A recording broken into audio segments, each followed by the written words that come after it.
Belum rekod lagi. Ada. A'udzubillahi minasyaitonirrajim. Bismillahirrahmanirrahim. Assalamualaikum warahmatullahi wabarakatuh. Waalaikumsalam warahmatullahi wabarakatuh. Al-Fatihah. A'udzubillahi. Alhamdulillahi rabbil alamin. Ar-Rahmanir-Rahim. Maliki yaumiddin. Iyyaka na'budu wa iyyaka nasta'in. Ihdinas siratal mustaqim. Siratal ladzina an'amta 'alaihim ghairil maghdubi 'alaihim waladdallin. Amin. A'udzu billahi minasyaitonir rajim. Bismillahirrahmanirrahim. Alhamdulillahi rabbil alamin wassalatu wassalamu ala sayyidina Muhammadin asrafil mursalin wa ala alihi wa sahbihi ajmain. Alhamdulillahilladzi arsala rasulahu bil huda wa dinil haqq liyuzhirahu 'ala dini kullihi wa kafa billahi syahida. Asyhadu an la ilaha illallah wahdahu la syarikalah wa asyhadu anna Muhammadan abduhu wa rasuluh allazi ba'atsahu Allahu ilan nasi mubasysyiran wa nadhira wa da'iyan ila Allah bi iznihi wa sirajan munira.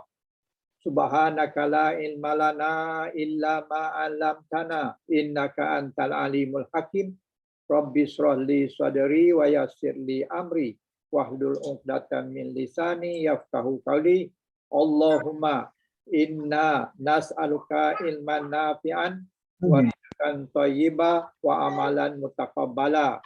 Ya Allah, sesungguhnya kami memohon padamu supaya memberikan pada kami ilmu yang bermanfaat dan rezeki yang baik lagi yang halal dan juga amalan yang diterima, bukan amalan yang tertolak. Allahumma salli ala Muhammad wa ala ali Muhammad kama sallaita ala Ibrahim wa ala ali Ibrahim wa barik ala Muhammad wa ala ali Muhammad kama barakta ala Ibrahim wa ala ali Ibrahim fil alamin innaka Hamidum Majid. Amin. Alhamdulillah. Segala puji bagi Allah SWT dan kita mengangkatkan kesyukuran kepada Allah Taala kerana dengan kehendaknya dan dengan izinnya, alhamdulillah kita masih lagi berada di atas bumi ini, masih hidup lagi, iaitu Tuhan memberikan ruang untuk kita terus kita beribadat kepadanya, terus kita membuat bakti kepada diri kita sendiri supaya bakti-bakti tersebut insya-Allah boleh kita jadikan sebagai amalan yang soleh untuk dibawakan kita ke hari akhirat nanti. Jadi pada hari ini kita masih lagi membincangkan tentang bahagian-bahagian isim atau bahagian-bahagian nama. Jadi di antara bahagian nama yang sedang kita bincang adalah nama yang tidak boleh menerima tanwin. Tidak boleh menerima tanwin ataupun yang kita namakan isim ghairul munsharif. Isim ghairul munsharif itu adalah dia punya key dia ada 3. Yang pertama, dia tak boleh menerima tanwin. Yang kedua, tak boleh menerima baris bawah. Dan yang ketiga, tak boleh menerima alif lam. Jadi huruf-huruf ataupun isim ini maksudnya dia punya baris dia tu baris hujung je. Baris tengah tu bukan perbahasan ilmu nahwu. Itu ilmu tasrif ataupun ilmu saraf. Ini adalah yang baris hujung aja. Nahwu ni berkaitan dengan baris hujung. Jadi nama yang kita sedang bincang ini adalah nama ghairul munsharif. Maknanya nama yang tak boleh berubah. Tak boleh berubah kepada apa? Baris bawah, tanwin dan juga alif lam. Alif lam tu bukan baris lah, tapi makna tak boleh ada alif lam. Kalau ada alif lam, dia tidak lagi namakan isim ghairul munsharif. Jadi itulah maksud dia ghairul munsharif, perkataan isim yang bari hujungnya tak boleh bari bawah, tak boleh tanwin. Dan pangkainya ada alif lam. Jadi nama-nama isim munsharif ni banyak. Banyak dia punya pecahan dia. Yang pertama dia kata muka surat 37. 37. Muka surat 37.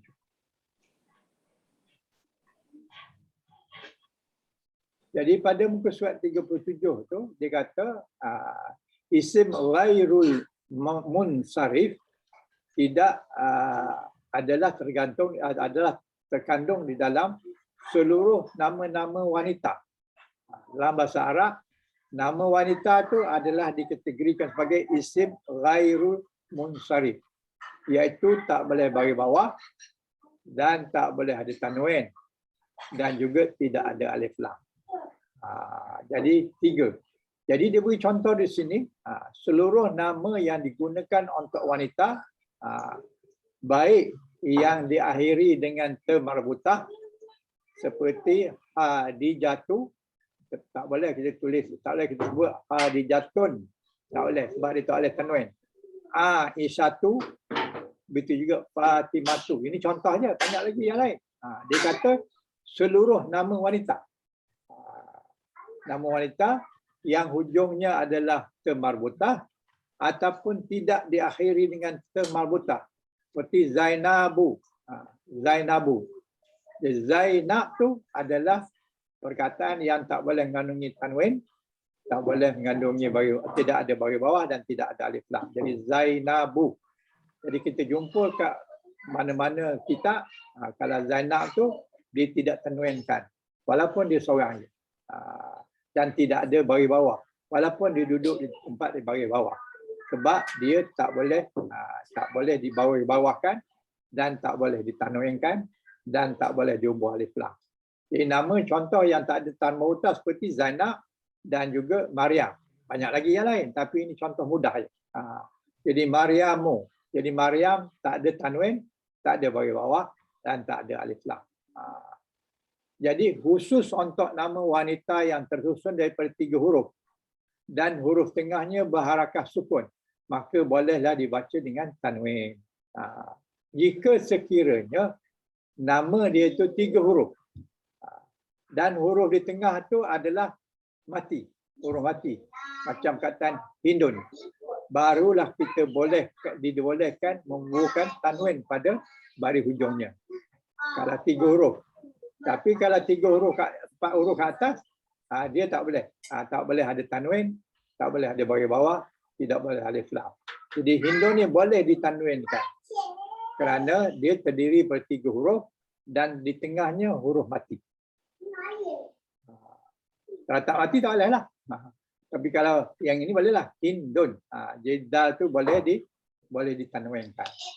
Kalau nama dia di tengahnya hidup, tidak mati, maka tak boleh jugalah. Itu satu jenis. Yang kedua, seluruh nama laki-laki yang hujungnya ada ta marbutah juga tak boleh ditanwinkan, tak boleh dibagi bawah dan tak ada alif lam. Seperti Maisaratu ataupun Usamatu ataupun Ma'awiyah. Ini semua nama laki-laki. Tapi walaupun nama laki-laki, hujungnya ada ta marbutah. Jadi oleh kerana itu dia tak boleh ditanwinkan. Tak boleh kata Ma'awiyatun, tak boleh lah. Sebab dia tak menerima tanwin. Kemudian seluruh nama yang berasal daripada non-Arab yang hurufnya lebih daripada 3 huruf. Nama tu nama bukan Arab dan huruf ejaannya lebih daripada 3. Nama yang berasal bukan bahasa Arab yang tersusun daripada lebih daripada 3 huruf, seperti nama Nabi pada contoh dalam surah yang atas itu 163 di atas, khusus untuk nama yang tidak berasal daripada bahasa Arab yang tersusun daripada 3 huruf, termasuklah isim tersusun yang bahasa Arab yang tersusun daripada 3 huruf, itu adalah termasuk isim munsharif. Bukannya ghairil munsharif. Yang ini nama Arab yang 3 huruf yang mana di tengahnya mati. Seperti Nuhun. Yang ini boleh. Maknanya dia masuklah isim munsharif. Kalau ghairil munsharif maknanya tak ada tanwin, tak ada baris bawah dan tak ada alif lam. Tapi kalau isim munsharif maknanya dia boleh bertanwin. Jadi sebagai contoh, Nuhun, Lutun, itu boleh berbaris tanwin. 3 huruf, tengah mati, baris tanwin. Boleh baris tanwin. Yang kalau lebih daripada 3, tak boleh. Kemudian lagi satu, seluruh nama yang berkaitan kan hujungnya ada alif nun. Semua nama isim yang hujungnya ada alif nun. Seperti Marwan, kemudian Sulaiman, Usman, Adnan. Itu semua tak boleh tanwin, tak boleh baris bawah, tak boleh alif lam. Nama, tak kisahlah nama siapa. Nama barang ke, nama tempat ke, nama orang ke, atau ada alif lam, alif nun hujungnya, maka dia adalah ghairul munsharif. Kemudian seluruh nama yang mengikuti wazan ahmadu ataupun wazan fa'ala. Fa'ala af'alu. Jadi wazan ini tidak boleh berbaris tanwin, juga baris bawah dan tak ada alif lam. Ahmadu. Jadi wazan dia fa'alu. Fa'alu. Jadi wazan fa'alu ni tidak ada termasuk dalam ghairul mansufa. Jadi contohnya dia bagi Ahmad dan juga Yazid.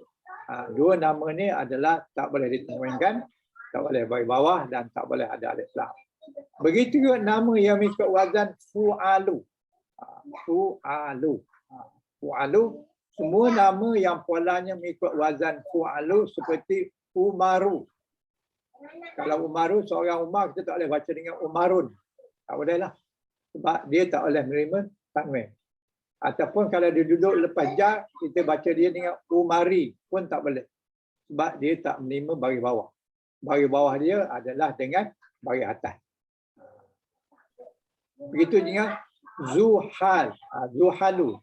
Zuhalu nama orang juga, dan dia tak boleh berbaris tanwin dan juga baris bawah dan juga alif lam. Kemudian seluruh sifat, tadi nama, ini sifat. Seluruh sifat yang mengikut wazan fa'lanu. Fa'lanu ini adalah sifat. Sifat apa? Sifat sebagai contohnya adalah contoh fa'lanu ni adalah macam atsanun. Maknanya sifat haus. Haus maknanya tak cukup air. Dan ghadbanun. Ghadban ni adalah marah. Kataan marah tu ghadban. Ghadbanun tu maknanya marah. Jadi marah ni tak boleh ada tanwin. Tak boleh ada baris bawah dan tak boleh ada alif lam. Begitu juga dengan jau'anun. Jau'an. Jau'an tu adalah lapar. Jadi dahaga, lapar, marah adalah di antara nama yang tak boleh ada tanwin dan juga baris bawah dan juga alif lam. Kemudian seluruh kata wazan mengikut af'alu. Af'alu ni adalah wazan untuk isim tafdil. Tafdil ni maknanya menunjukkan bersangatan ataupun paling ataupun lebih. Itu makna isim tafdil. Contoh macam ahmaru. Ahmaru ni adalah warna. Wazan af'alu. Ahmaru, warna. Jadi semua warna-warna ni tidak boleh ditanwinkan. Ahmaru, kemudian hijau, kita kata ahdaru, kemudian putih, aswad ni bukan putih, ni hitam. Aswad ni hitam, putih tu tukar dengan hitam. Kemudian azraqu, azraqu maknanya biru, asfaru maknanya kuning, abyadu maknanya putih, ini baru putih. Akbaru paling besar, afdalu paling utama, ahsanu paling baik, abadu paling jauh. Ini di antara nama-nama atas wazan af'alu. Wazan af'alu ni di antaranya adalah wazan isim tafdil. Tidak boleh ditanwin, tidak boleh baris bawah dan tidak boleh ada alif lam depan. Walaupun dia isim, tapi dia tak boleh benda-benda itu semua sebab dia masuk dalam kategori ghairul munsharif. Dan yang Yang 9 ni pelik sikit. Iaitu mengikut pola sirah muntahal jamak. Muntahal jamak maknanya adalah jamak taksir, tetapi dia luar biasa bentuknya. Apa bentuk dia? Macam di sini, kita ambil sini, mafa'ilun. Mafa'ilun ni asalnya adalah fa'ala.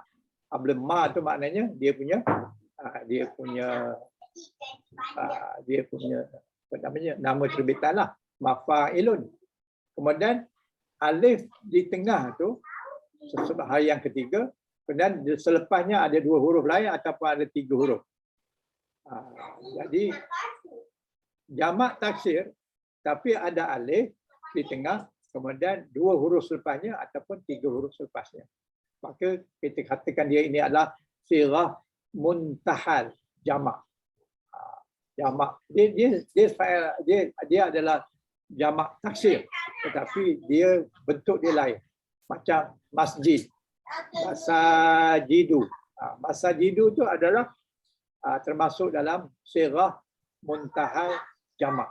Jamak taksir yang dia punya alif di tengah, kemudian 2 ataupun 3 huruf selepasnya. Contoh diberi sini fawail ataupun afailu. Ini dah 3 huruf selepasnya. Afailu dan sebagainya. Contoh yang dibagi sini anasidu. Anasidu iaitu lagu-lagu. Lagu-lagu tu adalah jamak taksir. Anasidu.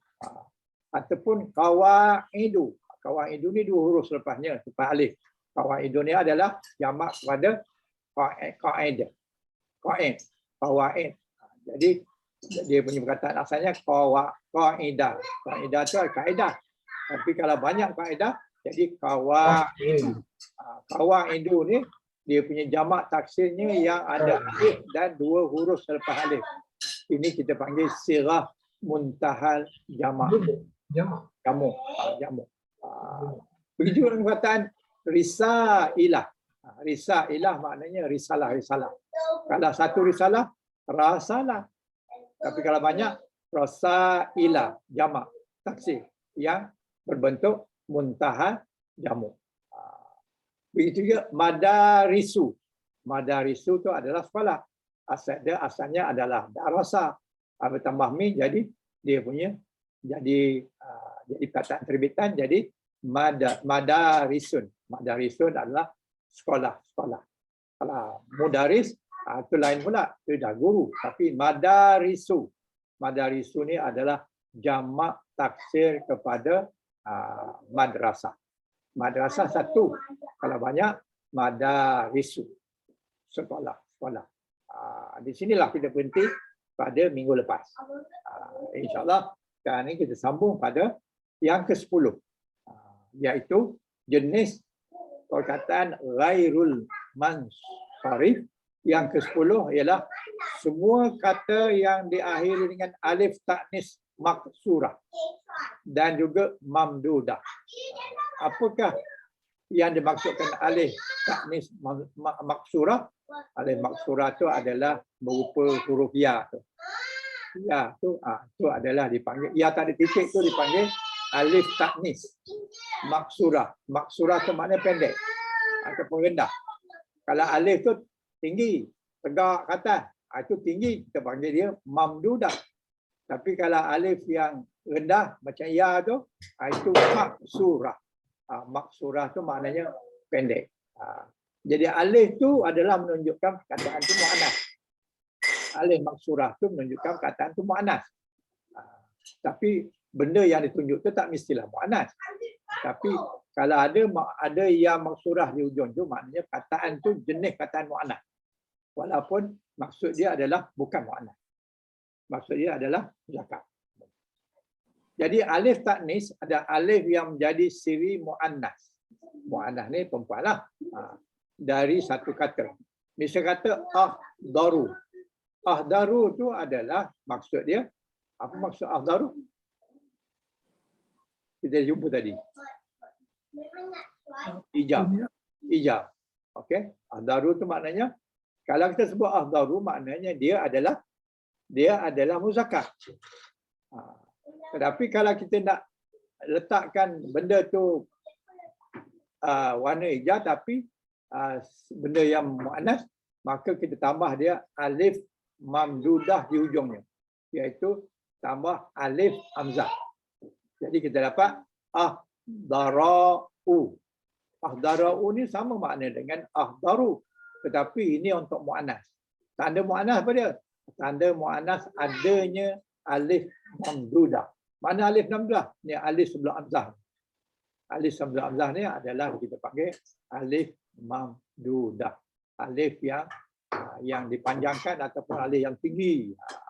Kalau maksurah yang pendek, yang rendah, yang merupakan lambang dia ia yang tiada titik. Itu tanda dia adalah muannas. Jadi bentuk muannasnya adalah dengan diubah kepada pola alif taknis mamdudah. Jadi kataan itu hadra'u. Semua kata yang diakhiri dengan alif taknis, baik yang maksurah maupun yang mamdudah, termasuk dalam isim ghairul munsharif. Okey. Benda ni mudah je, tapi oleh kerana banyak tu payah juga ingat tu. Dia akan bersilap. Ingatan kita akan bersilap. Tapi tak apa. Bila kita selalu jumpa, insya-Allah kita boleh ingat. Jadi contoh kataan yang hujungnya adalah taknis maksurah, iaitu dalam bentuk ya tak bertitik, iaitu assa. Atsa. Assa tu house. Jadi ada ya tu, ya bukan ya ni, tapi kita panggil dia alif maksurah. Alif maksurah. Jau'a ada ya tu. Bukan ya, tapi alif maksurah. Wujud nama wanita Salma. Salma, ya tu adalah muannas. Menunjukkan nama tu muannas. Zikra gitu juga ada alif maksurah yang mana bermakna peringatan, tapi perkataan ini adalah muannas. Perkataan yang tergolong dalam muannas. Bukan dia orang perempuan, tidak. Tapi perkataan tu tergolong dalam muannas. Zikra. Zikra ya tu menunjukkan muannas. Manakala contoh yang diakhiri dengan taknis mamdudah seperti hadra'u, hijau. Ini hijau, tapi hijau dalam kategori muannas. Hamra'u, merah pun muannas. Bayda'u, semua ini dalam muannas. Sauda'u, hitam, muannas juga. Zarqa'u, biru. Safra'u, kuning. Asdiqa'u, teman-teman. Syu'ara'u, ahli-ahli penyair, ramai. Jadi semua ini adalah menandakan perkataan itu adalah muannas. Tapi tak mesti dia muannas. Macam syu'ara'u, ini adalah penyair-penyair. Perkataan ini termasuk dalam muannas, tapi tidak dialamatkan kepada orang perempuan. Yang ini dialamatkan kepada para penyair yang lelaki. Wujud sini asdiqa'u. Asdiqa'u ni teman-teman. Teman-teman ni dia punya perkataannya adalah muannas, tapi maksud dia teman-teman tu teman-teman laki-laki, bukan perempuan. Jadi perkataannya adalah muannas, tetapi dia dirujukkan atau dia tunjukkan kepada bukan benda tu muannas, tetapi perkataan tu dalam golongan muannas. Macam kita kata yadun. Yadun, dia ada dua. Yadun tu maknanya berpasangan. Yadun tu adalah muannas. Tapi mana ada tanda muannasnya pada yadun? Tak ada. Tapi dia tidak tunjuk pada dia tu muannas, tapi dia kata bahawa jenis perkataan ini adalah perkataan muannas dan tandanya ada mamdudah. Mamdudah ni maknanya yang dipanjangkan. Maknanya ya alif yang dipanjangkan ataupun yang ditinggikan. Kan tinggi je alif tu. Macam ni. Asdiqa kan alif ni tinggi. Itu mamdudah. Kalau yang maksurah, ya ni rendah. Itu dipanggil maksurah. Itulah cara dia punya pengkhususan. Jadi disebut maksurah maknanya dipendekkan kerana alifnya seakan-akan dipendekkan menjadi bentuk seperti huruf ya. Itu makna maksurah. Manakala mamdudah dipanjangkan kerana alifnya ditulis dalam bentuk alif tegak. Seperti biasa, dipanjang naik ke atas. Itu dipanggil mamdudah. Jadi mudah nak bezakan antara maksurah dengan mamdudah. Tapi dalam Assalamualaikum Ustaz. Waalaikumsalam. Okey. Pada rumusannya yang kita selalu tahu ni ialah alif masurah. Selalu kita jumpa kan? Ya. Mana tu alif masurah tu adakah dia alif taknis masurah? Kalau kita baca orang dia kata ni alif masurah, dia kata kita tahulah ya tak bertanda ya itu alif masurah. Ya. Dan taknis tak disebut selalu. Kita masa kita belajar. Itu tanda perkataan tu muannas. Muannas okey. Kalau kita mabdudah tu kita tahulah dia ada alif. Ya. Panggil alif masurah. Tapi taknis tu apparently dia absent dah, tak pernah disebut. Ini di sini saya tengok dia sebut taknis. Taknis maknanya wanita lah. Okey. Okey Ustaz. Jadi sama ada ujungnya mamdudah atau maksurah, dia adalah termasuk dalam kategori isim ghairil munsharif. Okey. Munsharif makna apa? Maknanya tak boleh tanwin, tak boleh bagi bawah, tak boleh alif lam. Okey. Okey, terima kasih. Okey. Kemudian muka surat berikutnya. Surat berikutnya dalam surat 40. Tanbih. Tanbih makna perhatian. Apa yang disuruh perhatikan? Hukum asal isim ghairul munsharif itu adalah majrur. Hukum asal dia. Asal isim ghairul munsharif itu adalah majrurnya dengan fathah. Jadi dia tak ada baris bawah. Dia tak ada majrur. Tapi majrurnya dengan tanda fathah. Itu dia punya asal dia. Namun ada dua keadaan yang menjadikan isim ghairul munsharif boleh berharakah kasrah ketika majrur. Walaupun dia tak boleh menerima baris bawah, tetapi dalam dua keadaan ini dia boleh berbaris bawah. Ini yang sedikit pusing-pusing sikit. Yang pertama, kita boleh bagi bawahkan dia ghairul mansif ni adalah dia tak boleh bagi bawah. Tapi kalau sekiranya dan kita boleh bariskan bawah kalau dalam dua keadaan. Yang pertama, kalau depannya ada alif lam. Kalau di depannya ada alif lam, maka dia boleh dibaris bawahkan. Sebagai contoh dalam ayat Quran ni. Ayat Quran Masjidi. Ayat Quran ini adalah surah 187. Wala tubshiruhunna wa antum akifuna fil masajidi. Ini masajidi ni, masajid ni dia adalah ghairu munsharif. Maknanya dia tak boleh bagi bawah. Tapi kalau depannya ada alif lam, maka dia boleh bagi bawah. Kalau sekiranya depan lagi ada menyebabkan dia berbaris bawah. Amir adalah. Macam sini fi. Fi ada amir itu. Fi itu ada huruf jar. Bila huruf jar dia boleh bagi bawah. Tapi kalau buang alif lam ni dia tak boleh bagi bawah. Katakan. Ini bukan katakan. Kita katakan akifuna tak ada fi. Tak ada fi. Masajidah. Betul. Dia tak ada alif lam. Kalau ada alif lam, dia boleh bagi bawah. Kalau tak ada alif lam, walaupun dia ada depannya fi, tetapi dia tak boleh dia bagi bawah. Kalau kita buat ayat, fil. Kalau ada fil tu dah ada alif lam lah. Ini tak ada alif lam. Fi masajidah. Tak boleh fi masajidi kalau tak ada alif lam. Bila alif lam ni ada alif lam, barulah masajidi ni tadi boleh dibagi ke bawah. Masajidi ni apa dia? Masjid. Iaitu jamak taksir pada masjid. Kalau satu masjidi ataupun masjidun. Tapi kalau banyak masajidah. Tak boleh bagi bawah. Tapi apabila alif lam, ada alif lam pada masjid tu, maka dia boleh dibagi bawahkan kerana depannya ada fi. Kalau tak ada fi, Kalau tak ada fi, tak boleh bagi bawah. Pasal apa nak bagi bawah? as masjidah lah jadi dia. Kalau tak ada fi, tak ada sebab dia bagi bawah. Okey. Al masjidah. Bagi bawah dia patut bagi domah lah. Okey, okey. Bagi domah lah. Kalau sekiranya tak ada fi. Okey. Okey. Jadi ada dua sebab ni. Yang pertama alif lam, yang dua fi.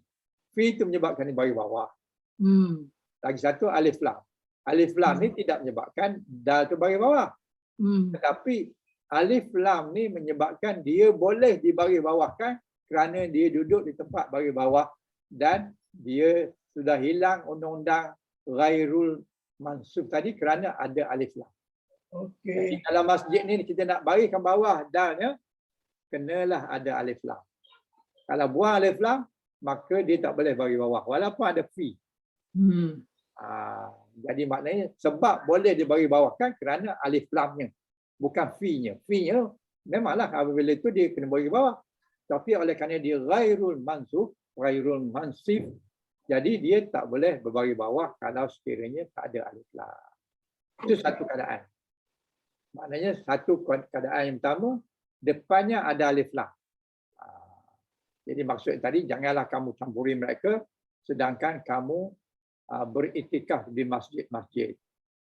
Jadi kalau kamu sedang beriktikaf, iktikaf ini maksudnya beriktikaf 10 hari sesudah Ramadan.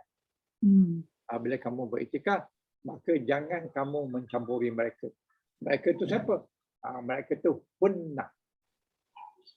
Hunnah itu siapa? Hunnah itu perempuan-perempuan. Yalah perempuan. Perempuan-perempuan itu siapa? Isteri. Isteri kita. Isteri. Jadi maknanya dia khusus pada isteri. Hunnah. Dia pula, ini perempuan lain boleh, isteri tak boleh. Tak. Hunnah ni maksudnya isteri. Isteri-isteri. Maknanya hunnah perempuan yang dimaksudkan dalam ayat ini adalah isteri. Jangan kamu mencampuri isteri. Jadi kalau isteri pun tak boleh campur, perempuan lain lagi tak boleh. Itu satu condition. Condition yang kedua iaitu dia sebagai mudhaf. Kita dah sentuhlah dulu mudhaf. Mudhaf tu adalah tempat sandar. Penyandarnya adalah mudhafun ilahi. Jadi mudhafun ilahi mesti bagi bawah. Tapi sandar dia tu bila isim ghairul munsarif menjadi mudhaf, bukan mudhafun ilahi. Mudhaf saja. Duduk depan. Duduk depan. Ia juga adalah majrur dengan kasrah. Contohnya macam ayat ini. Ayat yang keempat, surah At-Tin. Laqad khalaqnal insana fi ahsani taqwim. Jadi takwim di sini adalah mudhafun ilaih. Sebab itu di bawah.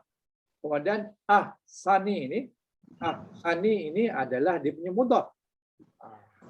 Dan depannya ada fi. Fi ini adalah menyebabkan mudhaf ni tadi berbagi bawah. Berbagi bawah tu kerana ada fi dia. Fi ahsanu. Jadi kenapa dia boleh bagi bawah di sini? Dia boleh dibagi bawahkan kerana dia sebagai mudhaf. Kalau dia mudhaf, mana mudhafun ilaih? Mudhafun ilaih selepasnya iaitu takwimi. Takwimi adalah mudhafun ilahi kepada ahsanu. Patutnya ahsanu. Tapi oleh kerana dia duduk di tempat mudhaf, dia sebagai mudhaf, maka dia dibolehkan berbagi bawah jika ada amil yang menyebabkan dia berbagi bawah. Dalam contoh ini fi. Apabila ada fi, mana ahsani ini tadi boleh dibagi bawahkan kalau dia duduk di tempat mudhaf. Tapi kalau dia tidak duduk di tempat mudhaf, sebagai contoh macam ayatnya habiskan ahsanu je. Laqad khalaqnal insana fi ahsani. Sebagai contoh. Maka tidak boleh ahsani. Dia jadi ahsanu. Walaupun depannya ada fi. Oleh kerana ada fi, maka dia kena baca dengan bagi atas. Jadi fi ahsana. Sebab apa? Sebab dia ghairul maksud. Jadi fi ini menyebabkan dia bagi bawah. Oleh kerana bagi bawah, kita boleh baca dengan baris bawah kerana dia duduk di tempat mudhaf.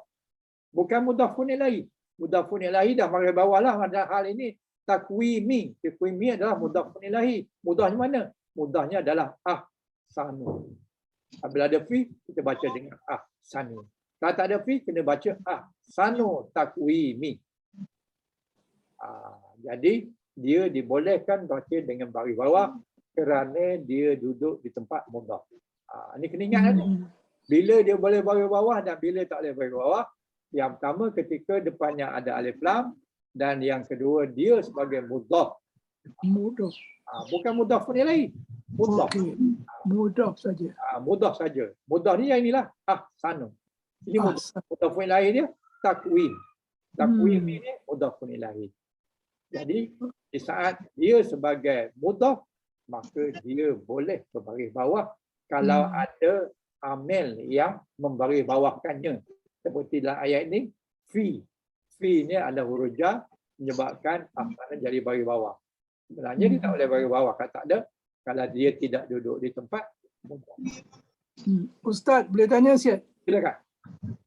Fi itu pasal apa dia alif mansarah tu? Ada alif mansurah tu.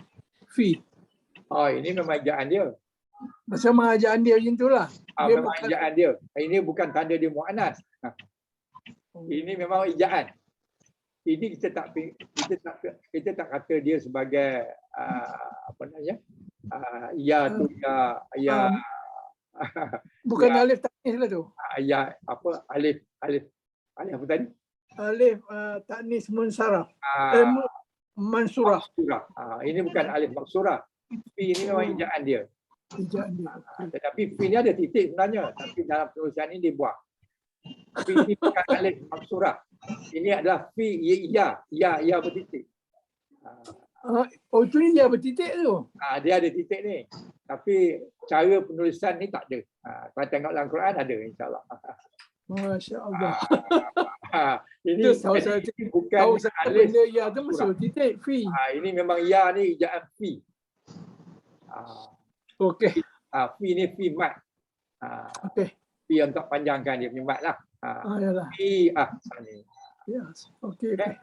Dua sebab dia boleh berbaris bawah. Yang pertama ada alif lam, yang ketiga dia duduk di tempat mudhaf. Mudhafun ilaih tak boleh dipisahkan. Bila ada mudhaf, mesti ada mudhafun ilaih. Kalau dia duduk di tempat mudhaf, dia boleh berbaris bawah kalau ada ejen yang boleh menyebabkan dia berbaris bawah. Okey. Okey. Boleh Ustaz. Ada lagi persoalan? Kalau ada, boleh bincang. Tak ada masalah. Tak ada ya? Okey. Maknanya semua faham lah tu insyaAllah. InsyaAllah. Ingat belum tahu tapi fahamlah insyaAllah. Nak ingat tak mudah lah. Sebab benda tu. Sikit dia peso ke Ustaz dah mula bercakap balik. Betul. Kalau tak ada, kita teruskan untuk surat berikutnya. Okey? Okey. Jadi sekarang ni kita pergi kepada isim ditinjau dari segi perubahan akhir kata mu'rab dan mabni. Mu'rab mabni ni kita dah familiar dengan ni. Mu'rab tu maknanya boleh di-i'rabkan, manakala mabni tak boleh di-i'rabkan. Tak boleh diubahlah mabni. Pada benda yang tak boleh diubahkan. Jadi ada kata yang harakah terakhirnya, harakah ni adalah baris terakhirnya berubah-ubah seiring dengan perbezaan kedudukan kata tersebut di dalam kalimah. Jadi maknanya boleh jadi dhamma, boleh jadi kasrah dan boleh juga jadi fathah kan. Jadi ada juga yang harakah akhirnya tetap. Ada yang boleh berubah dhamma, kasrah, baris atas, baris bawah dan baris dhamma, dan ada juga yang tak berubah. Dia tetap baris tu juga. Akan tetapi akhirnya tetap tetapi hurufnya yang berubah. Baris tak berubah tapi huruf yang berubah. Sebahagian lagi ada yang barisnya terakhir dia maupun huruf terakhirnya tidak berubah sama sekali. Ada yang baris pun tak berubah, huruf pun tak berubah sama sekali. Kerana bila ditinjau dari keadaan akhir kata ini adalah isim yang dibagi menjadi dua, iaitu isim mu'rab. Mu'rab adalah kelompok kata yang boleh berubah. Mu'rab maknanya boleh berubah. Keadaan akhir ataupun baris akhir kataannya, katanya seiring perbezaan kedudukan kata tersebut. Jadi dia berubah mengikut seiring kedudukan dia lah. Contohnya macam lafaz Allah yang telah kami sebutkan sebelum ini. Jadi lafaz Allah tu ada masa baris Allahu, ada masa Allaha, ada masa Allahi. Jadi dia boleh atas, boleh dhammah, boleh bawah. Tapi berubah tu mengikut keadaan kedudukan kataan tu kat mana. Jadi lafaz Allah ini boleh berbaris dhammah, boleh baris fathah dan juga boleh baris kasrah, tergantung kepada kedudukannya dalam kalimat. Mu'rab ada dua. Jadi mu'rab ada dua. Apa dia? Yang pertama berubah baris. Berubah baris maknanya apa? Maknanya ada kata yang perubahannya dari sisi harakahnya. Harakah itu maksudnya barisnya. Kelompok kata ini masuk dalam 3 jenis. Jadi perkataan yang berbaris yang boleh berubah baris ada 3 keadaan. Keadaan yang pertama adalah isim mufrad. Keadaan kedua adalah jamak taksir. Keadaan ketiga adalah muannas salim. Jadi ada 3. Iaitu isim mufrad, dia boleh berubah dia punya baris. Jamak taksir boleh berubah baris. Kemudian jamak muannas salim boleh berubah baris. Itu 3 kategori yang barisnya boleh berubah. Jadi ketiga kata di atas bila menempati kedudukan yang berbeza-beza dalam kalimat, maka yang berubah adalah harakahnya ataupun barisnya.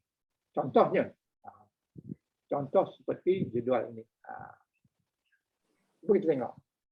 Rafa. Rafa ni maknanya dhammah lah. Bila rafa maknanya dhammah. Baris akhir. Kalau nasab maknanya baris atas.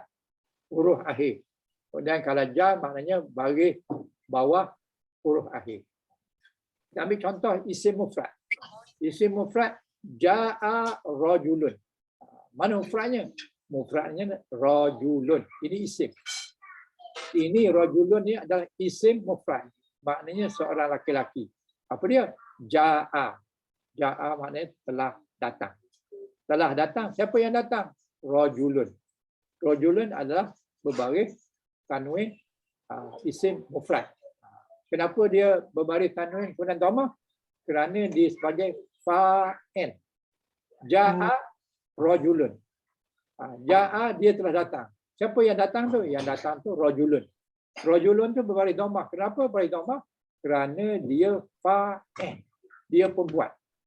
Dia orang yang melakukan kedatangan tu. Jadi kita panggil dia fa'il. Fa'il tu adalah pelaku. Pelaku barisnya mesti dhammah. Dan ini tanwin menunjukkan dia satu. Rajulun. Di isim rafa, seorang laki-laki telah datang. Ini adalah baris berbaris dhammah. Manakala yang ini tadi ja'a ni dia sebagai fa'il. Sebab itulah dia baris dhammah. Manakala yang ni pula ra'aitu rajula. Ra'aitu rajula maknanya aku telah melihat seorang laki-laki. Jadi rajula ni jadi maf'ulun bih. Bila maf'ulun bih dia kena berbaris atas. Jadi daripada dhammah ganti jadi baris atas. Dhammah jadi fathah. Sebab apa dia fathah? Sebab dia duduk di tempat maf'ulun bih. Maf'ulun bih maknanya benda yang kena buat oleh tindakan. Tindakan dia apa? Ra'aitu.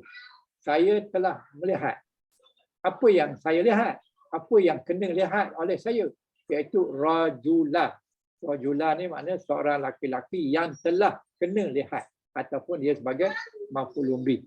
Jadi daripada dhammah boleh bertukar pada baris atas. Begitu contoh bawah ni.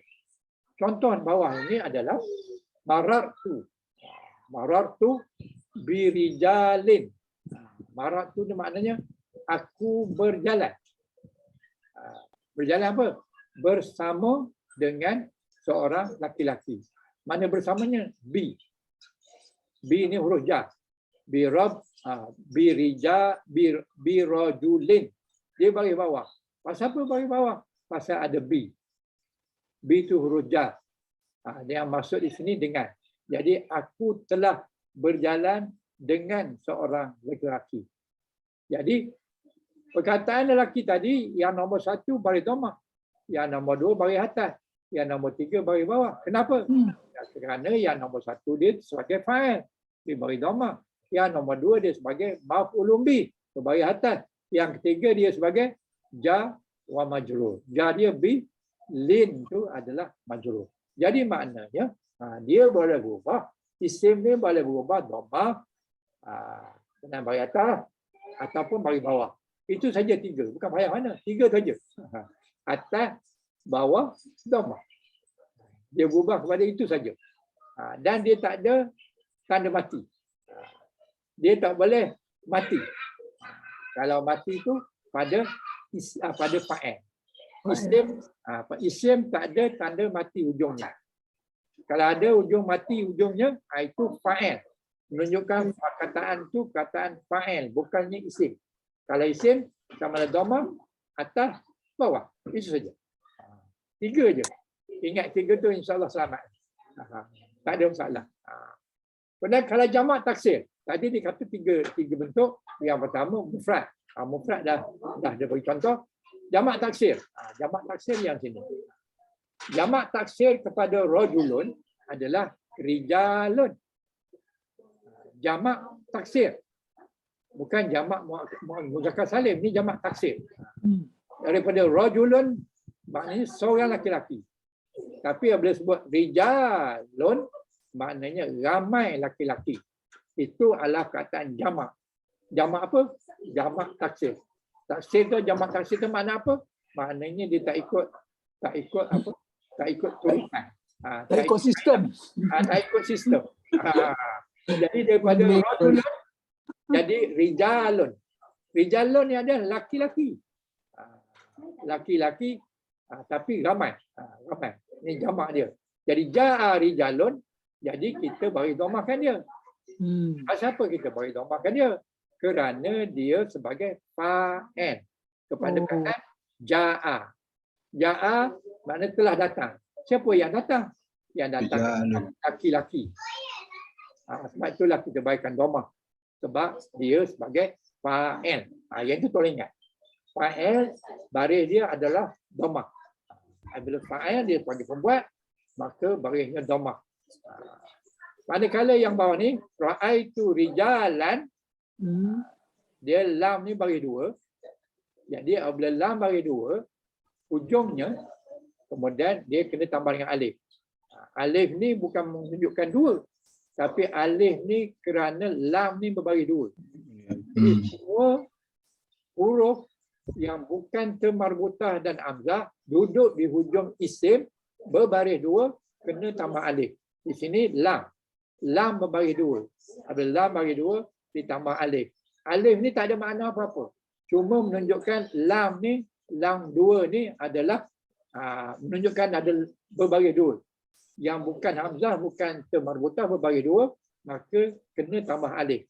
Alif ni bukan makna 2, tapi alif ni bermakna ada baris hujung berbaris 2. Bukan makna 2, tapi baris 2 huruf hujung. Sebab itu ada rijalan. Rijalan ini berbaris atas. Sebab apa dia berbaris atas? Sebab dia jadi maf'ulun bih macam ini tadilah. Maf'ulun bih. Jadi apabila maf'ulun bih, kita bariskan dengan baris atas. Atas tanwin. Kenapa tanwin? Sebab dia tak ada alif lam. Kalau ada alif lam, tak boleh ada tanwin. Jadi ra'aitu rijalan. Jadi rijalan ni dia berbaris atas kerana dia duduk di tempat mansub. Mansub dia sebagai apa? Sebagai maf'ulun bih.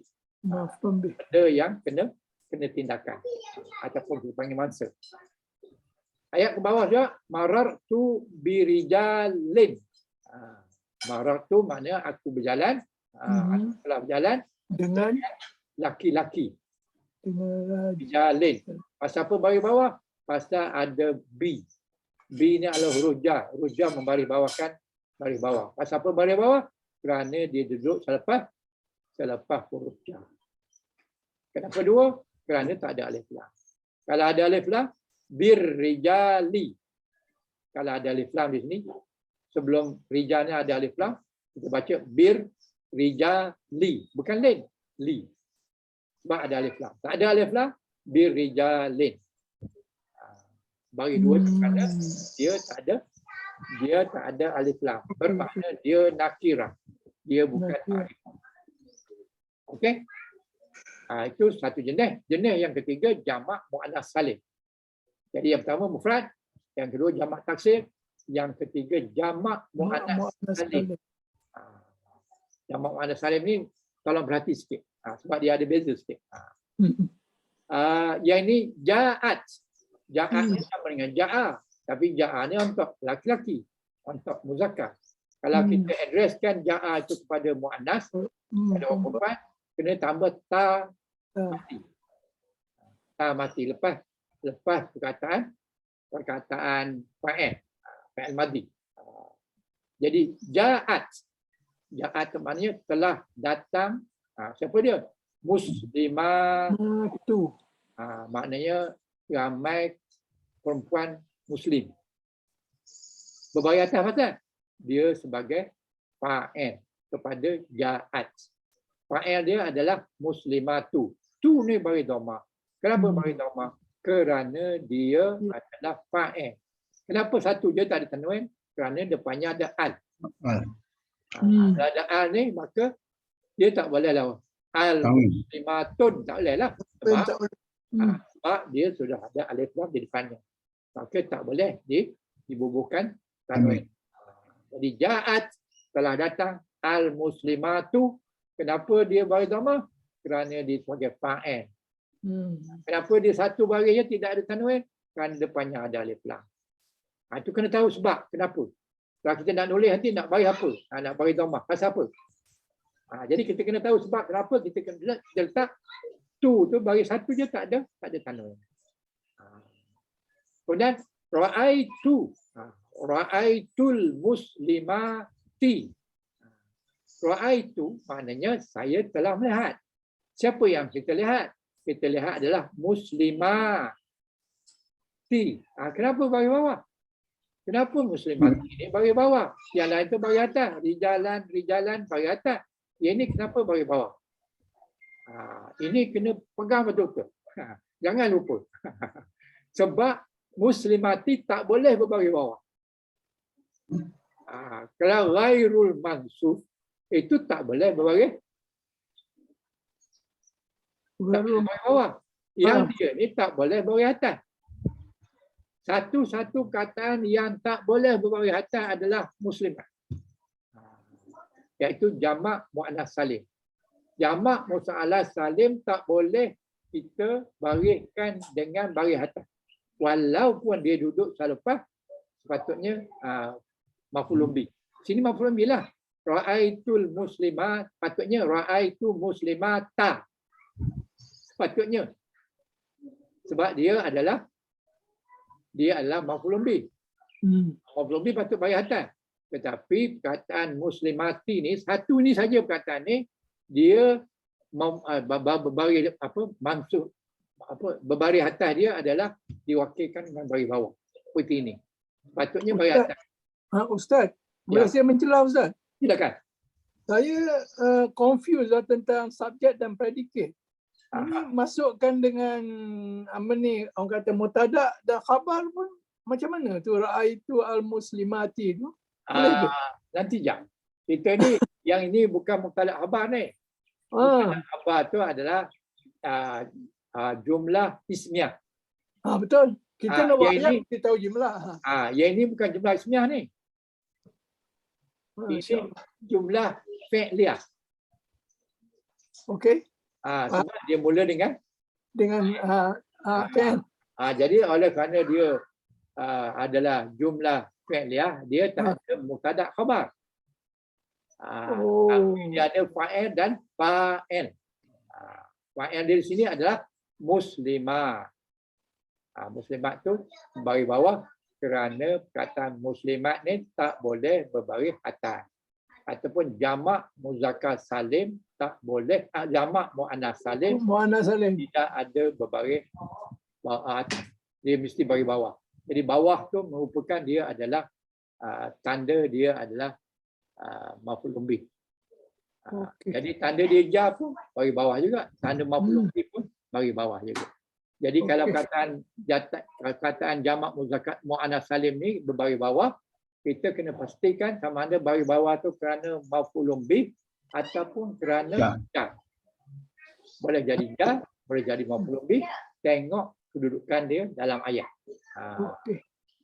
Jadi dalam ayat yang ini Ra'aitul muslimin dia sebagai maf'ul bih kena baris atas biasanya. Tapi perkataan ini berbaris bawah. Jadi maknanya maf'ul bih baris atas dia adalah direpresentkan oleh baris bawah. Baris bawah ni adalah seolah-olah baris atas kerana dia tak boleh menerima baris atas. Okey. Dan marar tu bi muslimati. Kenapa T baris bawah? Kerana dia ada jar sebelumnya. Okey. Kenapa dia baris satu je tidak tanwin? Kerana depannya ada alif lam. Alif lam. Jadi maknanya perkataan yang dalam grup yang 3 ni boleh terima perubahan. Isim mufrad, isim jamak taksir, isim muannas, dia boleh menerima perubahan baris. Mu'rab dan mu'rab. Mu'rab. Dia adalah mu'rab kerana dia boleh menerima perubahan baris. Okey. Yang ni clear kan? Clear. Jadi perhatikan ketika 3 jenis di atas berubah mengikut kesesuaian kedudukannya dalam kalimat. Ketika berada menjadi subjek, objek dan juga didahului oleh huruf jar. Kadang dhammah, ada masa fathah, ada masa kasrah. Itu saja 3. Sesuai dalam kedudukan dalam kalimat. Jadi ada masa dia dhammah, ada masa fathah, ada masa kasrah, mengikut dia punya keadaan ayat. Pembahasan tentang rafa', nasab dan jar serta kedudukannya dalam kalimah akan dibahaskan nanti. Kenapa dia rafa', kenapa dia fathah, kenapa dia kasrah akan dibahaskan nanti. Jadi yang kedua dikata berubah iaitu ma'ruf dia termasuk dalam yang boleh di mu'rab iaitu yang kedua. Kelompok kata masuk dalam jenis ini iaitu tasniyah. Tasniyah ni maknanya dua. Okey. Dua benda. Kemudian jamak muzakkar salim. Kemudian isim yang 5. Okey. Abah sebetullah. Isim yang 5 ada. Isim yang 5 itu memiliki perubahan akhir kata yang berbeza yang lain. Detail akan dibahas dalam bab yang akan datang. Jadi 3 ni dia boleh berubah iaitu tasniyah, jamak muzakkar salim, jamak muannas, isim yang 5. Yang 5 tu kita dah bincang dulu apa dia. Dah lupa dah. Tapi insya-Allah jumpa lagi. Saudara tu. Jadi ketika 3 jenis tersebut, ketika menempatkan kedudukan yang berbeza-beza dalam kalimat, maka ia berubah mengikutnya adalah hurufnya. Mengikut hurufnya. Contoh, rafa'. Rafa' yang bukan dengan baris, tapi rafa' dengan huruf. Apa hurufnya? Iaitu tasniyah ataupun musanna. Musanna ni 2. Sebagai contoh, ja'a muslimani. Maknanya 2 orang Muslim telah datang. 2 orang Muslim dengan huruf, bukan dengan baris. Apa hurufnya? Ditambah alif nun. Daripada muslimun, dia sudah jadi muslimani. Maknanya baris dia dengan huruf. Ataupun dia tidak berubah dengan baris. Dhammah ke kasrah ke tak. Tapi dia berubah dengan huruf. Huruf apa? Huruf alif nun ni menunjukkan dua. Menunjukkan dua. Jadi ja'a muslimani. Itu kalau dia dua. Begitu dengan jamak. Jamak pun tanda jamak dia adalah bukan baris. Tapi tanda jamak muzakkar salim tu dengan tambah wa nun. Jadi ja'a muslimuna. Jadi wa nun. Yang ni tambah alif nun. Ini dua. Kalau banyak jamak wa nun. Wa nun ni dia baris dia sebagai huruf. Huruf untuk menunjukkan jamak wa nun. Wa nun tu menunjukkan jamak huruf. Begitu juga isim yang lima. Isim yang lima tidak dengan baris. Tapi dengan huruf. Apa hurufnya? Ja'a ahuka. Ahuka. Jadi ahuka ni adalah maf'ulun. Apa ni? Mudhaf. Kadang-kadang mudhafun ilaih. Mudhafun ilaih lah tu. Ahuka. Jadi telah datang. Siapa yang datang? Saudara engkau. Ahu tu adalah apa namanya? Mudhaf. Dan ka tu adalah mudhafun ilaih. Jadi maknanya ja'a ahuka. Jadi dhammah dia tu bukannya dengan baris dhammah. Tak ada dhammah. Bukan ahu ni. Hu ni bukan dia. Dia baris hujung. Jadi baris hujung dia ini dengan waw. Waw tu melambangkan dhammah pada isim yang lima. Kalau sekiranya dia duduk di tempat maf'ul bih, dia jadi baris atas. Jadi baris atas dengan apa? Baris atas dia dengan alif di sini. Itu ahaka. Ini ahu. Pasal apa ahu? Sebab dia marfu'. Pasal apa dia marfu'? Sebab dia sebagai fa'il. Sebab itu dia marfu'. Yang ini ra'aitu ahaka, dia sini mansuh. Mansuh dengan apa? Mansuh dengan alif. Pasal apa mansuh dengan alif? Pasal dia adalah salah satu daripada isim yang lima. Ahaku. Ahaku dengan alif. Jadi mansuh dia dengan alif. Bukan dengan baris atas. Dan dia duduk di tempat mudhaf. Mudhafun ilaihnya ka. Saudara engkau. Saya melihat saudara engkau. Jadi saudara ta'aha tu adalah isim yang lima. Apabila dia mansuh dengan alif. Yang ni tadi dia marfu' dengan wa. Kemudian kalau dia baris bawah ataupun dia majrur dengan ya. Jadi dhammah dengan wa, mansuh dengan alif, kemudian majrur dengan ya. Ingatlah isim yang lima ni. Dia punya barisnya bukan main baris, tapi dia main huruf. Huruf wa adalah dhammah, huruf alif adalah baris atas, kemudian ya adalah baris bawah. Jadi marartu bi akhika. Yang ini dia ahuka, ini akhaka, ini akhika. Asal akhir sebab dia berbaris bawah. Baris bawah tu diganti dengan ya. Jadi akhika.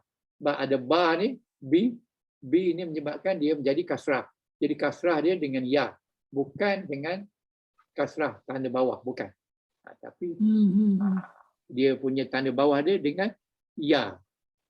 Jadi tanda bawah dengan ya, tanda atas dengan alif, tanda dhammah dengan waw. Bagi perkataan yang lima sahaja. Jangan pakai pada yang lain. Ini salah satu daripada lima Ustaz kan? Untuk yang abah tu belum ada lagi tu. Ini salah satu daripada lima. Okey. Okey. Jadi dia punya tapi sistem dah sama lah Ustaz? Sama. Okey. Yang empat lagi tu samalah huruf yang sama. Okey. Dhammah dia adalah waw. Fathah dia dengan alif. Kemudian majrur dia dengan ya. Okey. Balik sini tadi, ra'aitu muslimaini. Ini dalam keadaan muslimani itu dalam keadaan marfu'. Mana tanda marfu'nya? Tak ada. Tanda marfu'nya adalah alif nun. Manakala yang ini ra'aitu muslimaini. Ini mansuh. Mana tanda mansuhnya? Tanda mansuhnya ya nun. Tanda mansuhnya ya nun. dan dia duduk di tempat maf'ul bih. Aku melihat, aku telah melihat dua orang muslim. Jadi muslimaini. Oleh sepatutnya kalau dia bukan duduk di tempat maf'ul bih, dia kena alif nun lah. Macam tadi ja'a muslimani. Dia duduk di tempat fa'il. Apabila fa'il dia adalah marfa' dengan alif nun.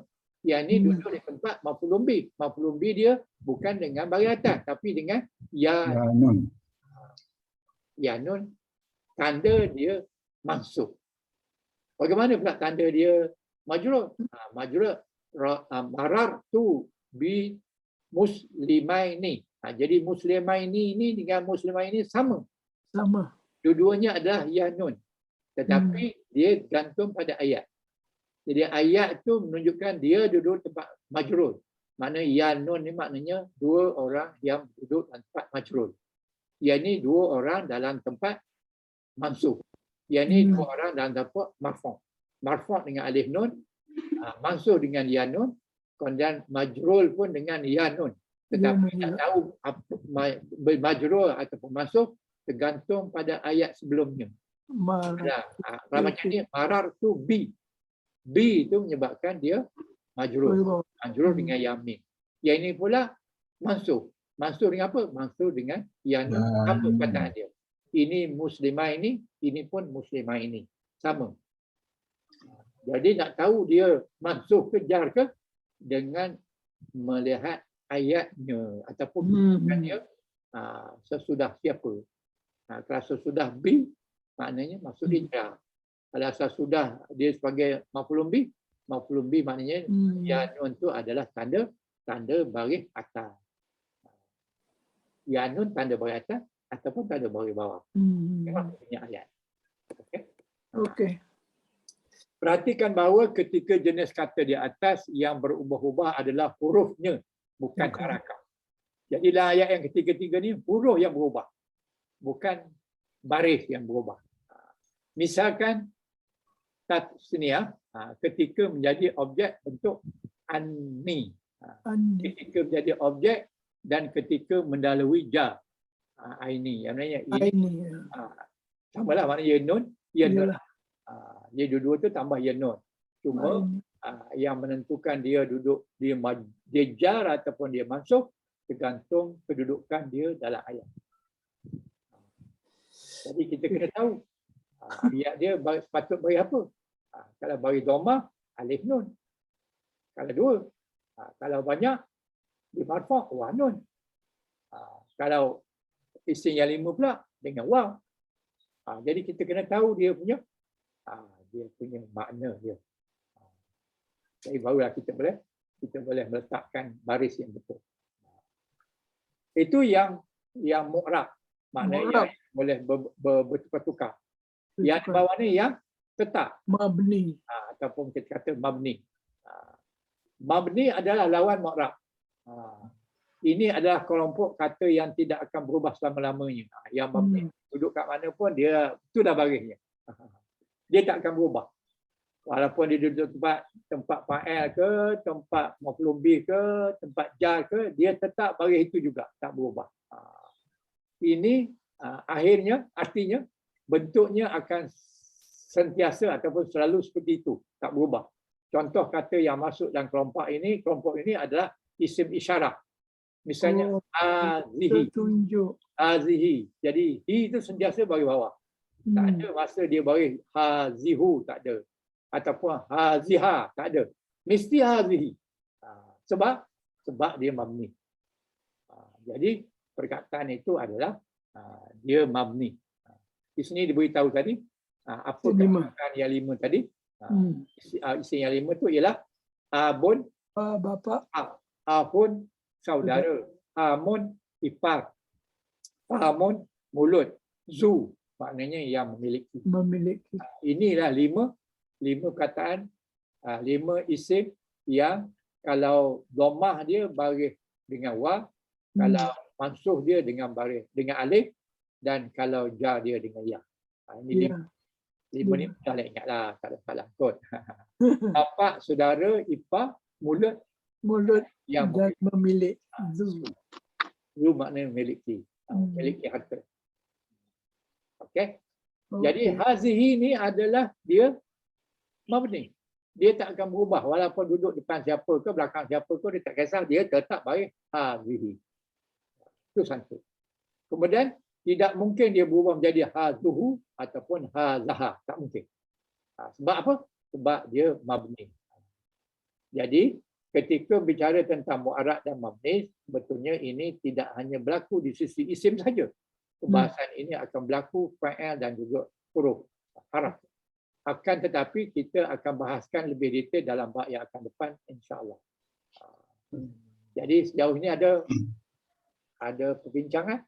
Tapi Ustaz, selalunya mabni ni kalau domain je mabni Ustaz kan? Kita dah bincang fa'il nama-nama yang mabni. Jadi domain adalah mabni. Yalah, dia tak masuk sini, dia tak cakap pun. Hazihi isim isyarat je dia tahu. Dia bagi ni sebab kita dah bincang dah sebelum ni. Okey. Sebelum ni muka surat berapa? Ada. Itulah. Ada kan? Ada. Tu dia cakap dia tak ada cakap. Dia tak repeat lagi lah. Dia dah bagi kita. Okey. Mabni kan? Mabni memang tak ubah. Ada, kita dah bincang dah dulu. Ada. Muka surat 30 tu. Domer, kata ganti adalah isim yang mabni. Okey. Jadi maknanya kita punya perbincangan yang tadi habis kat sinilah. Maknanya yang boleh berubah, yang tak boleh berubah. Yang boleh berubah kita panggil dia mu'rab, yang tak boleh berubah kita panggil dia mabni. Mabni ni mudah je, dia tak boleh berubah. Sudah, tak apa lah. Tak payah banyak contoh lah sebab dia tak boleh berubah. Dia duduk kat mana pun. Macam perkataan-perkataan lain juga. Hazi itu adalah isim isyarat. Isim mausul. Al-Aziz. Tak boleh ubah kan? Tak berubah juga. Itulah dia. Cuma kalau berubah 1, 2, 3 je lah. Abang tukar tegak air lah. Ada soalan ke? Ada Ustaz. Dia cakap dia interview. Tak apalah, okey, alhamdulillah. Dia tak ada apa-apa masalah berbangkit. Rasa saya okey lah. Kena praktis lah Ustaz, kena tengok Quran betul lah. Ini kena praktis ni akan tidak lupa. Mana lupa Ustaz. Alif, nun, wan, nun. Bagi atas boleh, bagi bawah tak boleh, bagi bawah boleh, bagi atas tak boleh. Itu kena refer balik lah. Yalah. Boleh. Tak boleh sekadar belajar sekali seminggu ni. Tak boleh Ustaz. Tak ingat. So di antara yang menolong kita baca Quran. Baca Quran je lah. Quran kita jumpa benda tu, kita tengok. Apa dia ni? Apa jenis perkataan ni? Bagi atas ke bagi bawah ke? Kenapa dia bagi bawah? Kenapa dia bagi atas dan sebagainya? Kenapa dia bagi atas bagi bawah tu kita akan bincang lebih detail insya-Allah. Maknanya sekarang ni kita dah boleh lah tengok kalau dia sebagai fa'il dia bagi dhamma. Kalau dia sebagai contohnya khabar, dia bagi dhamma. Kalau dia sebagai mubtada bagi dhamma dan sebagainya lah. Jadi yang itu insya-Allah kita akan pergi detail insya-Allah. Okey. Kata lain, kenapa dia bagi bawah, kenapa dia bagi atas.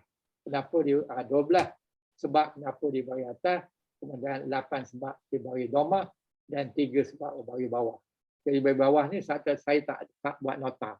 Kerana yang bagi bawah mudah sangat. Nombor 1 lepas jar, nombor kedua sebagai mudah ilahi. Itu saja. Jadi mudah sangat tak payah nota lah. Kita ingat je, maf'ul bih je bagi bawah lah. Kalau dia sebagai lepas jar, duduk lepas jar bagi bawah lah. Jadi itu memudahkan kerja kita. Sebab dia ada itu saja. Ustaz. Ya saya. Kalau kita macam baca macam katalah dalam hadis dia ikut sistem ni kan. Kalau selain benda dia tak ikut kan. Hadis dan Quran dia ikut. Hadis ikut, Quran boleh ikut. Tapi kalau selain dia buku-buku Arab biasa dia tak apa ikut saya lah. Selain buku biasa tu dia tak ada baris. Itulah kadang-kadang macam mana dia nak tahu tu. Jadi nak tahu baris tu apa yang sepatutnya kena belajar yang ni dulu. Tak akan kita boleh membaca buku tanpa baris kalau kita tak kenal yang ni. Tauhid. Okey. Tapi hadis diikut Ustaz. Maknanya kalau tuan-tuan sudah boleh baca buku tak berbaris, maknanya tuan-tuan dah mahir benda ni. Oh, sekali. Tak. Bukan macam tu lah. Kalau tidak, You tengok salah. lah. Baca Kalau- Arab tak ada. Arab tak ada baris Ustaz.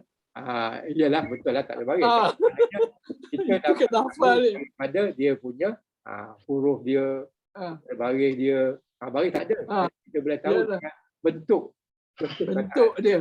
kataan. Dia cerita. Okey. Dan kita kena tahu sebab kenapa baris atas, kenapa baris bawah, kenapa baris Okey. bawah. Dengan tahu itu semua, kita insya-Allah boleh guru baris lah. InsyaAllah Ustaz. Boleh. InsyaAllah. Ini, yang asal ni tak tahu nak ubur baris, nak baca kitab tak berbaris, memang tak boleh. Kalau baca pun salah.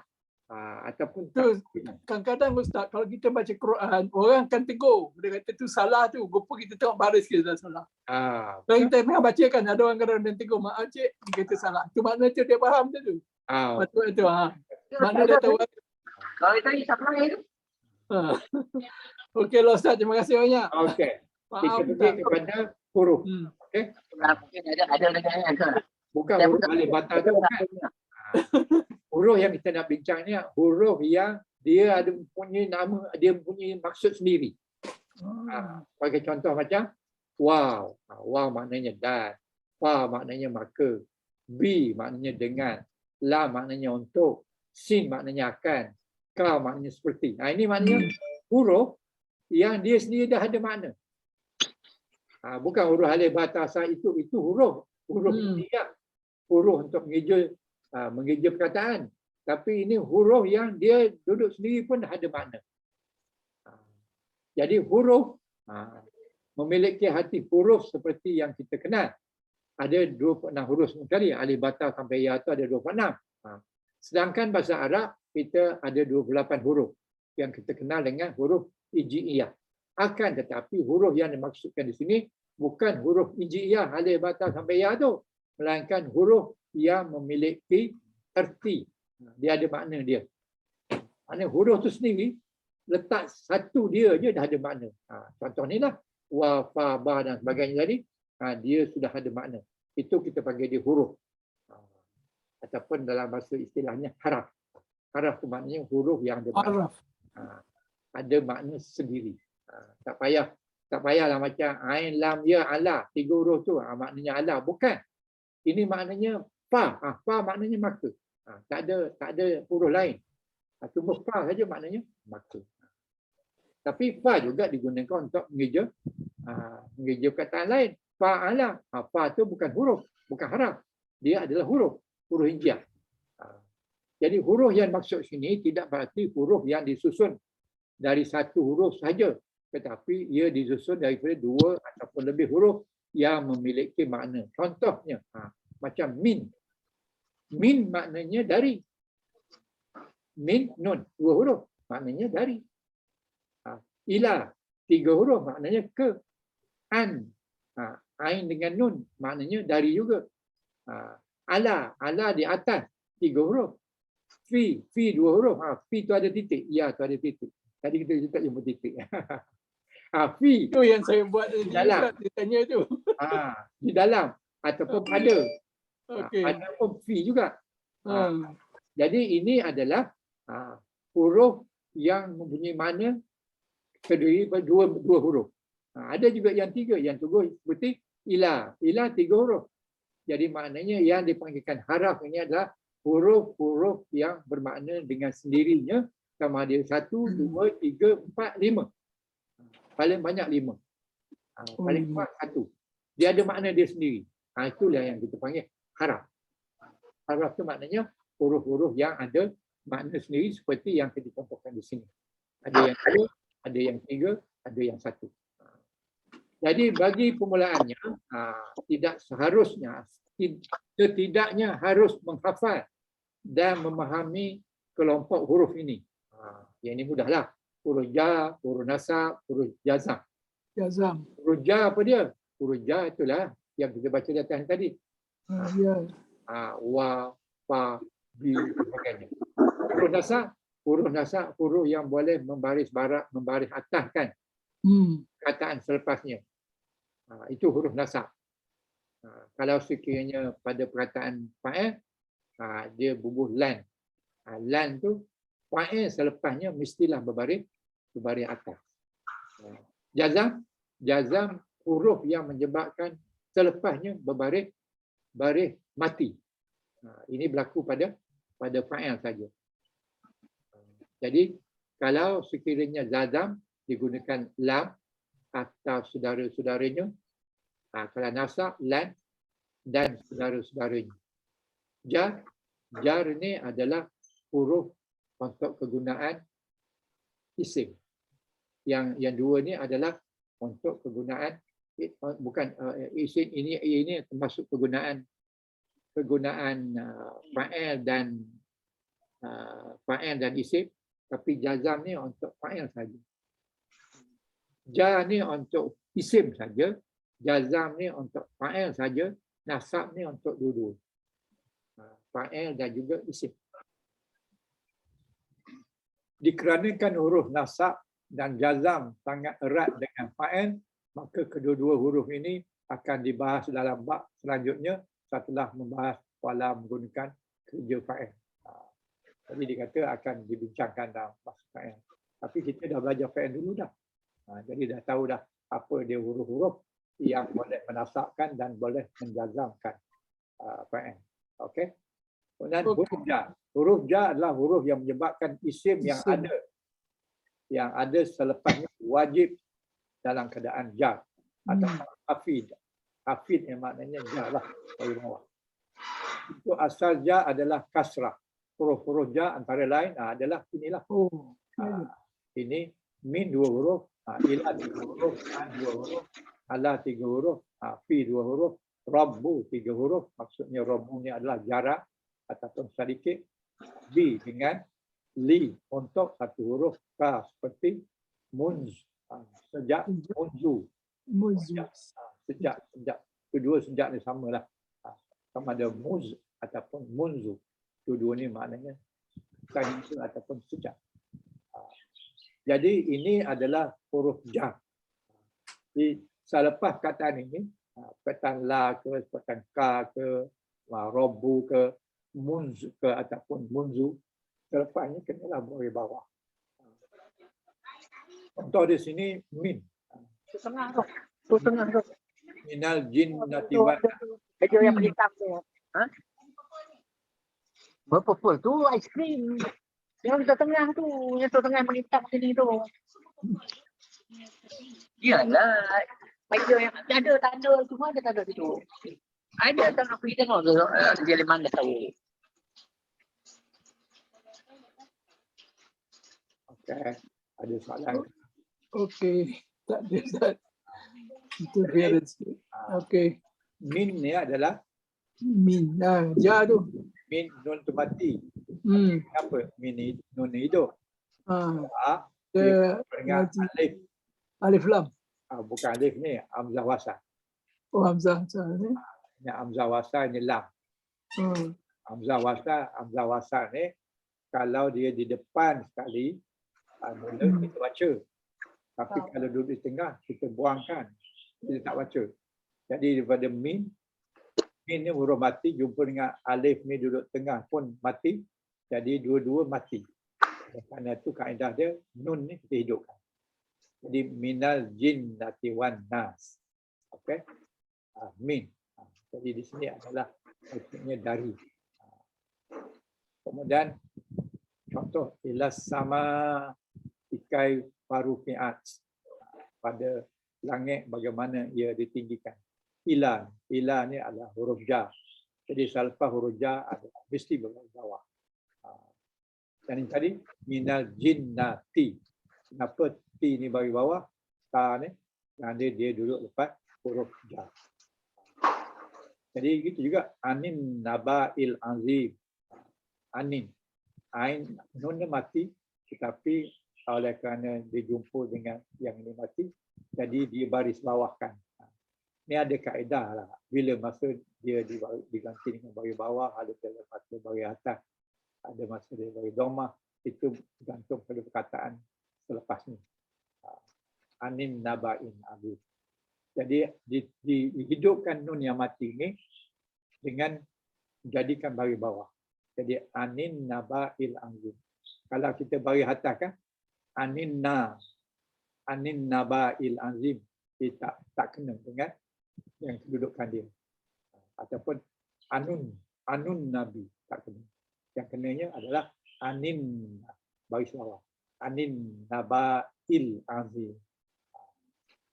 Jadi di sini maksud an di sini adalah tentang anin nabil azim, iaitu tentang berita yang besar. Dia punya ayat dia apa nama kata boleh surah Naba lah. Masya-Allah, pangkai dia, pangkai. Boleh.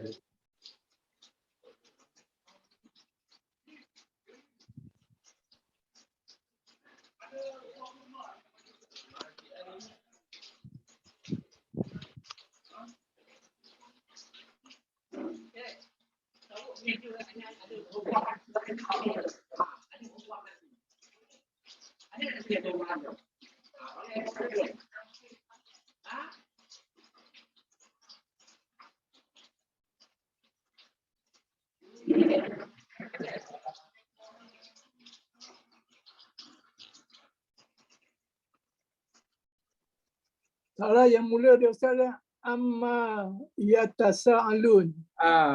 Betul. Amma yatasa'alun. Anin naba'il azim. Okey. Jadi mengenai berita yang besar. Apa dia berita yang besar tu? Berita yang besar tu adalah kejadian kiamat. Okey. Amma yatasa'alun. Amma yatasa'alun. Anin Ada.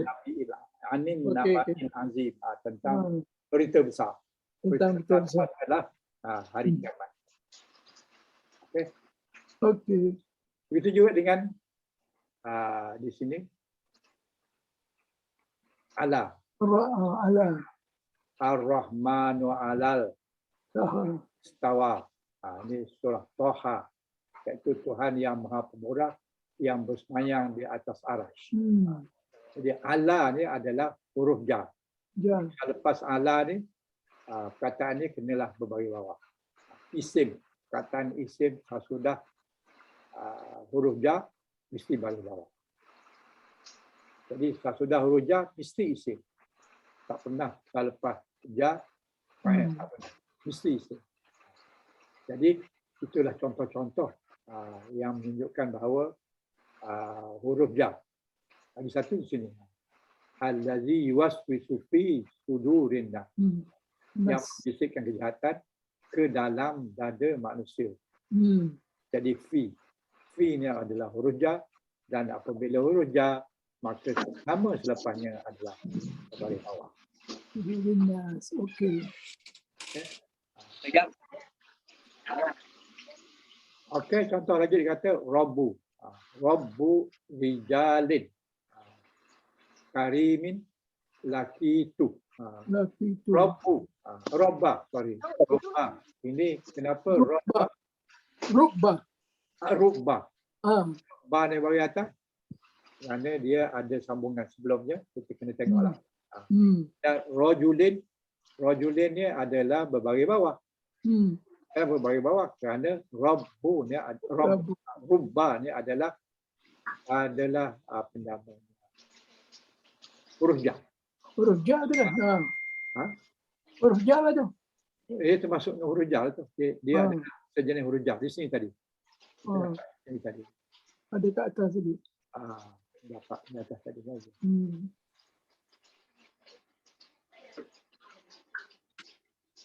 Mana tadi? Bahasa. Ja'a rubba. Ada kat atas tadi kan? Ada tadi, perasaan tadi. Bawah. Okey. Tak apa Ustaz. It's okay lah. Nanti cek balik lah kan?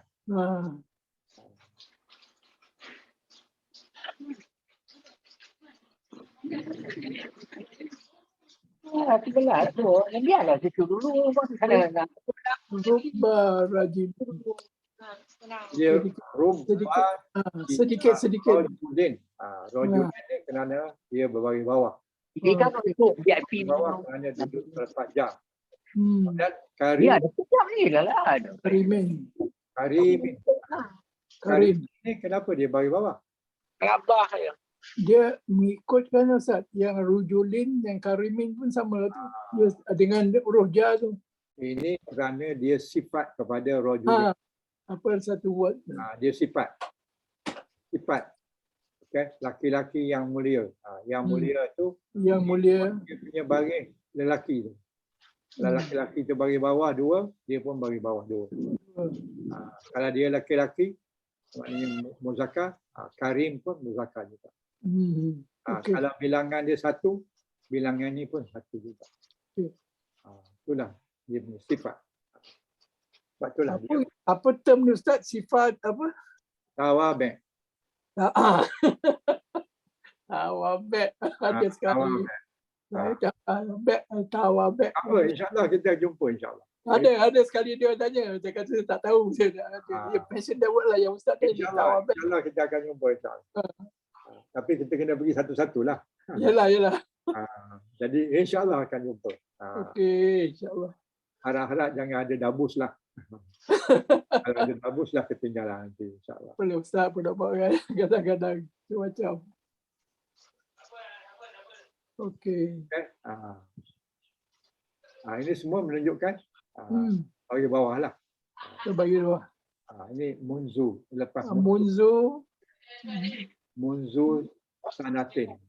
Munzu nasatin. Makan daging. Munzu tadi lah huruf ja. Munzu huruf ja. Munzu. Muz huruf ja juga. Sama juga. Makna dia sama. Dan sini apa lagi? Rabbi alam bukan. Itu alif lam kan? Alhamdulillahi. Lam tu. Rabbi. Rabbil alamin. Apalah nanti kita boleh Ustaz. We can go slowly. InsyaAllah minggu depan lah kan. Okey. Mana stop muka surat 46 Ustaz muka surat 47. 47. 47 insyaAllah. Okey, ada soalan? So, VIP tu kan tengah dulu. Soalan ke? Salman ya VIP. Ada Ustaz. Itu dia cerita pasal VIP raya ini kan. Soalan tu. Okey lah Ustaz. Terima kasih banyak Ustaz. Kalau dia kata okey, dia ada lah. Tidak, kita pun ke sini lah. Okey. Kalau ada soalan silakan. Boleh. InsyaAllah. Ya, boleh dah kaya apa dah kan. Kalau nak VIP kan pernah ada dom lah.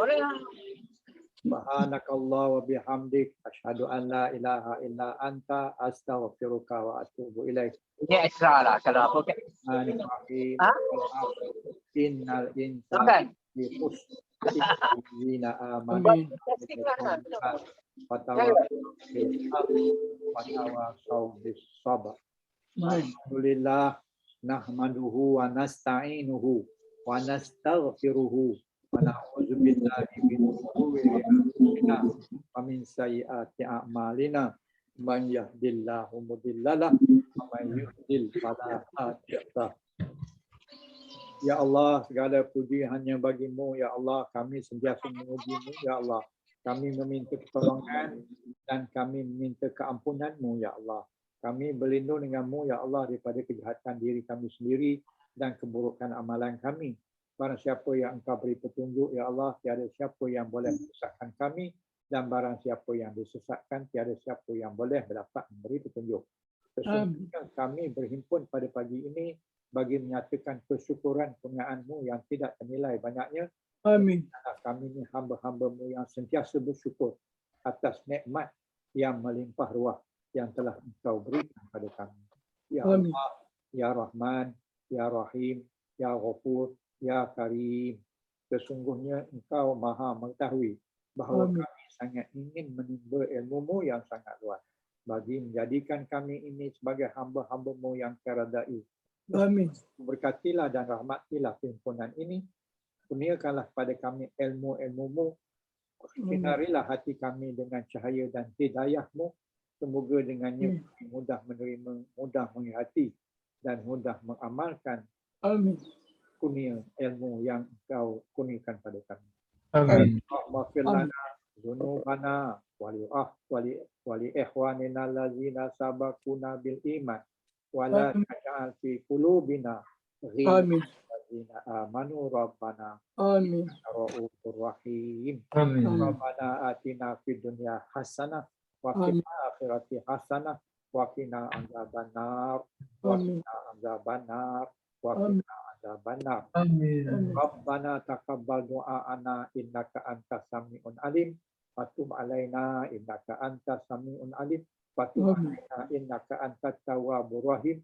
Subhana rabbika rabbil izzati amma yasifun wa salamun 'alal mursalin walhamdulillahi rabbil alamin. Amin. Taqabbalallahu minkum. Minna ya Kita jumpa minggu hadapan. InsyaAllah Ustaz. Terima kasih banyak Ustaz. Sama-sama. Berlagi semua. Alhamdulillah. Assalamualaikum. Waalaikumsalam. Assalamualaikum Ustaz. Waalaikumsalam.